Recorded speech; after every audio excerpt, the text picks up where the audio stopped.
আসসালামু আলাইকুম। তো আজকের কথা কি নিয়ে সেটা উপরে হয়তো হেডিং দেখেই আপনারা বুঝতে পারছেন। Listen carefully. ইন্ডিয়া শুধু একটা কান্ট্রি না, ইন্ডিয়া একটা আইডিয়া। আর সেই আইডিয়ার ব্যাকবোন হলো কনস্টিটিউশন অব ইন্ডিয়া। এই কনস্টিটিউশন কোনো অর্ডিনারি বুক না, এটা হলো ন্যাশনের কন্ট্রোল সিস্টেম। এটা পাওয়ারকে লিমিট করে, এটা মানুষকে দেয় রাইট আর ডিগনিটি।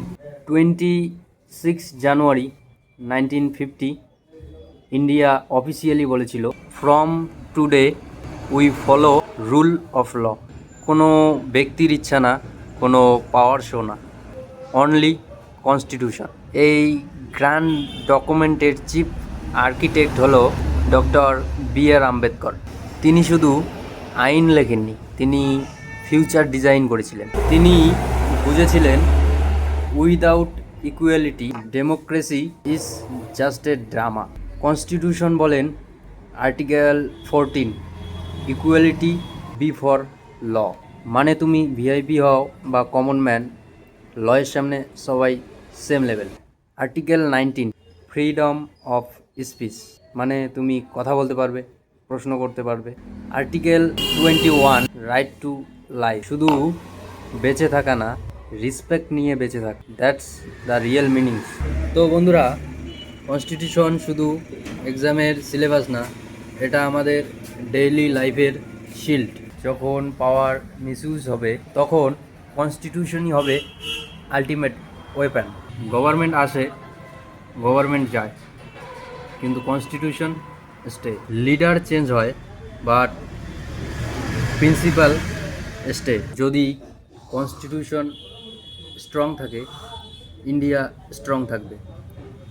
যদি কনস্টিটিউশন উইক হয়, ডেমোক্রেসি কোলাপস করবে।